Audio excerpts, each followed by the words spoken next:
Hello. तो आज की इस वीडियो में हम बात करने वाले हैं डाइजेशन के बारे में, यानी कि पाचन तंत्र के बारे में। डाइजेशन क्या है? आप बहुत छोटी क्लास से पढ़ते आ रहे हैं कि डाइजेशन क्या होता है। जो कॉम्प्लेक्स इनसॉल्युबल फूड होता है उसको सिंपल फॉर्म में कन्वर्ट करने की जो प्रोसेस होती है उसको हम डाइजेशन बोलते हैं। और जो पूरा सिस्टम इसमें इन्वॉल्व होता है उसको हम डाइजेशन सिस्टम बोलते हैं। Food provide energy for life activity, material of growth, maintenance body temperature and repair tissue.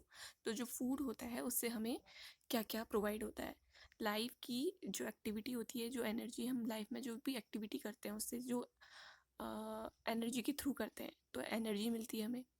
Growth होती है, बॉडी का टेम्परेचर जो होता है वो मेंटेन होता है, और टिश्यू जो होते हैं वो रिपेयर होते हैं। फूड में क्या क्या होता है? Food contain of carbohydrate, protein, minerals and water. तो हमने क्या देखा कि डाइजेशन क्या है। अब डाइजेशन की प्रोसेस कैसी होती है, पूरा कैसे इन्वॉल्व होता है, इस चीज़ को हम यहाँ पे देखेंगे। ठीक है, ये डाइजेस्टिव सिस्टम है। तो सबसे पहले डाइजेशन होता है, जो डाइजेस्टिव सिस्टम होता है उसमें क्या क्या होता है? Include alimentary canal and associated digestive gland. तो इसमें एलिमेंट्री कैनाल के बारे में हम यहाँ पे देखेंगे। ठीक है, डाइजेस्टिव जो ग्लैंड है उसके बारे में हम नेक्स्ट वीडियो में देखेंगे। तो एलिमेंट्री कैनाल में क्या क्या इंक्लूड होता है? सबसे पहले माउथ। ठीक है, mouth to receive the food. Food को रिसीव करने के लिए माउथ होता है। सबसे पहले आप देखो, इसमें मैं पूरे डिटेल में नहीं बता रही हूँ, हल्का हल्का बता रही हूँ, क्योंकि आप छोटी एक्स्ट्रा जो भी है उसमें पढ़ चुके हैं। एक बार आप पढ़ चुके हैं, आपने ग्रेजुएशन किया है, पोस्ट ग्रेजुएशन किया है, तो आपको सब ये चीज़ें पता है। बस ये एक आपका रिवीजन के तौर पे आप इसको ले सकते हैं। ठीक है, mouth to receive the food. Then उसके बाद आती है बकल कैविटी। बकल कैविटी में आपका क्या क्या होता है? पैलेट होता है, ठीक है, रूफ जिसको हम बोलते हैं, टीथ होता है, और मस्कुलर टंग होती है। देखो मैं इसका आपको एक डायग्राम दिखाती हूँ। ठीक है, बकल कैविटी का, ये आपकी बकल कैविटी है। बकल कैविटी में आप ये देखेंगे, यहाँ पे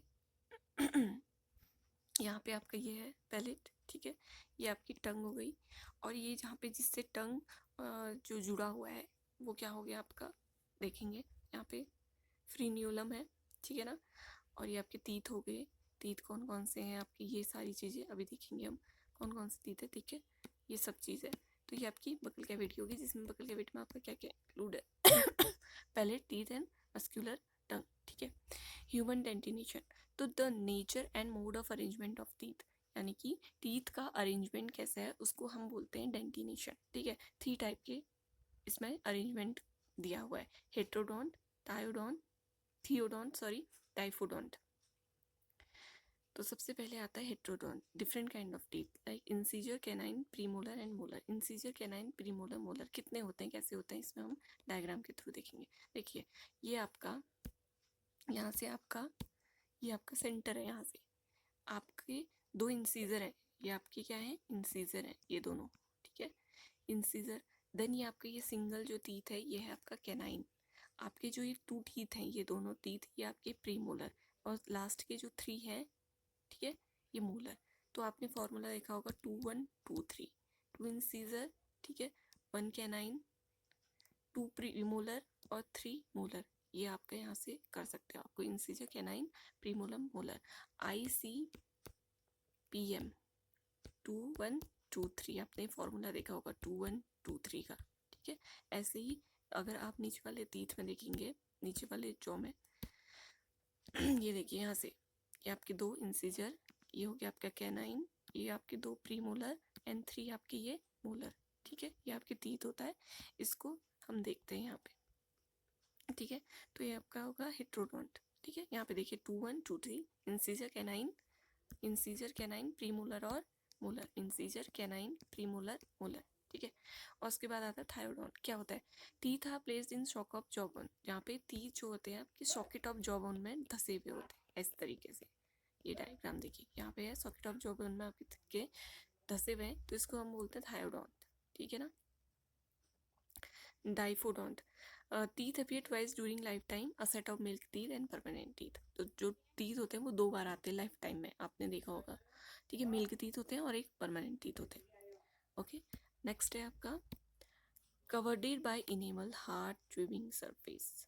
तो टीथ जो होते हैं वो किससे कवर्ड रहते हैं? इनेमल से। ठीक है, एंड नेक्स्ट आपका क्या है? Tongue. Tongue, muscular organ attach to the floor of buccal cavity by frenulum. मैंने फ्रीन्यूलम आपको दिखाया था, अभी मैं फिर से डायग्राम में जाके आपको फिर से दिखा दूंगी। Papillae are small projection in the upper surface of tongue which bear taste bud. तो इसमें स्मॉल प्रोजेक्शन होते हैं अपर सरफेस में टंग के, जो क्या करते हैं, बियर टेस्ट बड को बियर करते हैं। देखिए ये आपका टंग है, टंग आपकी किससे जुड़ी हुई है, यहाँ पे फ्रीन्यूलम से जुड़ी हुई है। ये इस तरीके से ये आपका फ्रीन्यूलम है टंग से, जिससे आपके ये नीचे सरफेस से क्या हुई है, जुड़ी हुई है। इसको फ्रीन्यूलम बोलते हैं। टीथ के बारे में हमने पढ़ लिया, टंग में पढ़ लिया। टंग में कुछ स्मॉल प्रोजेक्शन होते हैं जिनको हम बोलते हैं पेपिलेई। हमने पढ़ लिया कि 2 इंसीजर, 1 कैनाइन, 2 प्रीमोलर और 3 मोलर होते हैं। ये सब हमने देख लिया, ठीक है। ये आपका सारा क्या किसमें आता है, बकल कैविटी में आता है।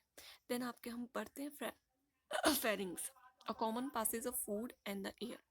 तो जो कॉमन पासेज होता है, आपने देखो ये आपका, इसको भी हम डायग्राम के थ्रू देखते हैं।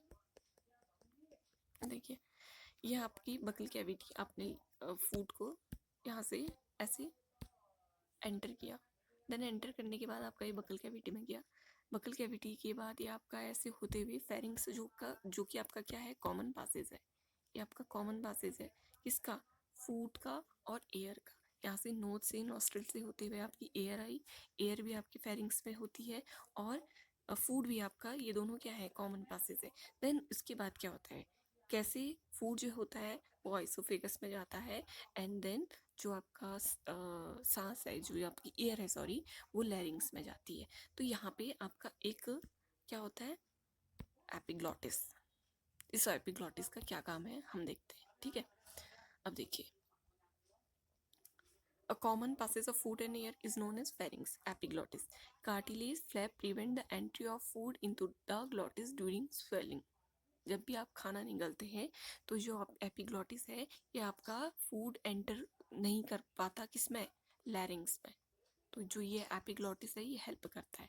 क्वेश्चन पूछा जाता है इस पे कि ऐसा कौन सा क्या चीज़ है जो फूड को लैरिंग्स में नहीं जाने देती, फेरिंग्स से। फेरिंग्स क्या है, कॉमन पासेज है।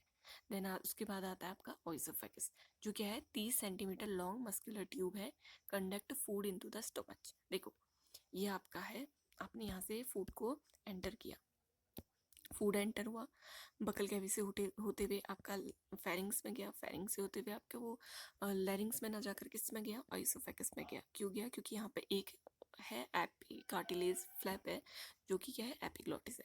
तो ये ओइसोफेगस ये कितनी है, 20 सेंटीमीटर लॉन्ग है, जो आपके फूड को कहाँ से, आपकी बकल कैविटी से, फेरिंग से होते हुए, ओइसोफेगस से होते हुए कहाँ पे लेके जाती है, स्टोमच पे लेके जाती है। तो नेक्स्ट हम क्या देखते हैं, स्टोमच के बारे में देखते हैं, ठीक है।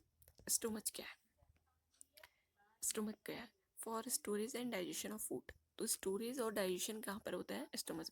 आप सोच रहे होंगे इसमें बहुत सारे लीवर्स हैं, पेनक्रियाज हैं, ये सब का जिक्र नहीं किया गया है, क्योंकि अभी हम सिर्फ एलिमेंट्री कैनाल के बारे में पढ़ रहे हैं। हम यहाँ पे अभी एक्स्ट्रा नहीं देख रहे हैं कुछ भी। जो डाइजेस्टिव ग्लैंड है वो हम नेक्स्ट वीडियो में देखेंगे, ठीक है। तो stomach for storage and digestion of food, इसमें होते हैं 4 part, upper part fundic, middle part cardiac, और बॉडी जो मेन सेंटर पार्ट है, और उसके बाद पाइलोरिक, ठीक है। ये आपका क्या है, स्टमच का पार्ट है। इसको भी हम डायग्राम के थ्रू देखते हैं, ठीक है। डायग्राम इसका जो है ये है आपका, देखो ये आपका डायग्राम हो गया, अपर रीजन, ठीक है। ये आपका अपर रीजन हो गया, फंडिक, ठीक है। ये कार्डियक आपका मिडिल रीजन हो गया, जहाँ पे ओइसोफेगस क्या होता है, ओपन होता है। ओइसोफेगस कौन से रीजन पे ओपन होता है, कार्डियक, कार्डिया, कार्डिया में ओपन होता है, ठीक है। क्वेश्चन पूछा जाएगा, ये अपर पार्ट है, ये मिडिल पार्ट है, ठीक है। ये सेंटर का पार्ट है जिसको हम बॉडी बोलते हैं, और लास्ट जो आपका लास्ट पार्ट है वो पाइलोरिक, ठीक है। ये इस तरीके से आपका स्टमच है, ये इस तरीके से डिवाइड है, पंडक, कार्डियक, बॉडी एंड पाइलोरिक, ठीक है। अब हम यहाँ पे फिर से देखते हैं, okay. An upper part fundic, middle cardiac portion which the oesophagus open, जहाँ पे ओइसोफेगस क्या हो रहा है, देखो मैंने हल्का सा यहाँ पे डायग्राम में बनाया है, इसके थ्रू भी आप समझ सकते हैं। ओइसोफेगस कहाँ पे ओपन हो रहा है, कार्डियक रीजन में, कार्डियक, ठीक है। Pyloric the lower portion which open into the small intestine, ठीक है।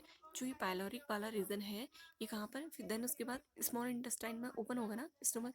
देखो फूड आया है आपका आइसोफेगस से, जो कि 20 सेंटीमीटर लॉन्ग थी, देन उसके बाद कहाँ पे आया, स्टोमच में आया, देन उसके बाद कहाँ जाएगा, इंटेस्टाइन में जाएगा। तो ये ऑइसोफेगस जहाँ पे ओपन हो रही है वो रीजन कौन सा है, कार्डियक। जहाँ पे आपका स्टोमच, जो स्टोमक का पायलोरिक रीजन है वो कहाँ पे ओपन हो रहा है, स्मॉल इंटेस्टाइन में। पायलोरिक स्पिंचर बोलते हैं जहाँ पे opening into the duodenum, duodenum जो कि किसका पार्ट है, स्मॉल इंटेस्टाइन का पार्ट है। एंड देन हम उसके बाद देखते हैं small intestine divided into 3 region, कौन से, ड्यूडेनम, जिजिनम और इलियम। ठीक है, सी शेप्ड फर्स्ट पार्ट, ये सी शेप्ड फर्स्ट पार्ट हो गया। A long middle part, a highly coiled chief area of absorption, जहाँ पर सबसे ज़्यादा ऑब्जॉर्प्शन होता है वो इलियम वाला रीजन है। ठीक है, अब देखो स्मॉल इंटेस्टाइन वाला डायग्राम हम एक बार देख लेते हैं।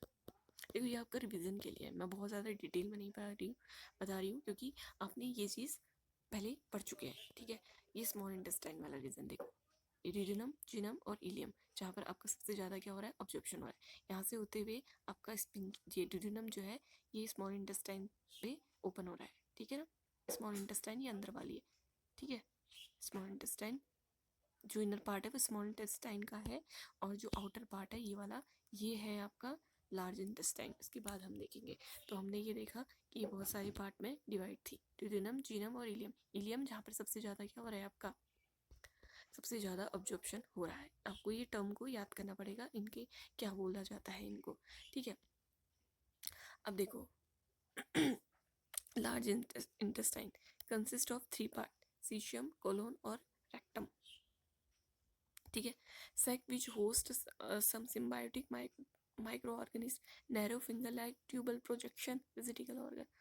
वर्मी फॉर्म अपेंडिक्स जो है वो एक विजिटिकल ऑर्गन है। विजिटिकल ऑर्गन वो ऑर्गन होते हैं जिनका यूज़ अब नहीं होता है, इसलिए वो एक तरीके से क्या होते जाते हैं, गायब हो रहे हैं। ठीक है, तो उनको हम विजिटिकल ऑर्गन बोल देते हैं जिनका अब यूज़ नहीं हो रहा है। ठीक है, ये colon divided into 4 part, ascending, transverse, descending and sigmoid colon. और rectum faecal temporary store till defecation, जब तक आपको बाहर जाने की इच्छा नहीं होती तब तक आपका रेक्टम में क्या होता है, खाना यानी कि वेस्ट मटेरियल जो होता है वो स्टोर रहता है। एनएस क्या हो गया लास्ट में, ओपन आउट, जहाँ से आपका जो भी वेस्ट मटेरियल है वो बाहर आ जाता है। ठीक है, देखो ये चीज़ आपको सारी इसके टर्म को पढ़ना पड़ेगा, एक एक चीज़ को आपको देखना पड़ेगा, इस सब चीज़ को आप नोट कर लीजिए, सॉरी। देन उसके बाद हम यहाँ पे लार्ज इंटेस्टाइन को भी देख लेते हैं। देखो ये असेंडिंग कोलोन हो गया, ये ट्रांसफर कोलोन हो गया, और ये डिसेंडिंग कोलोन हो गया।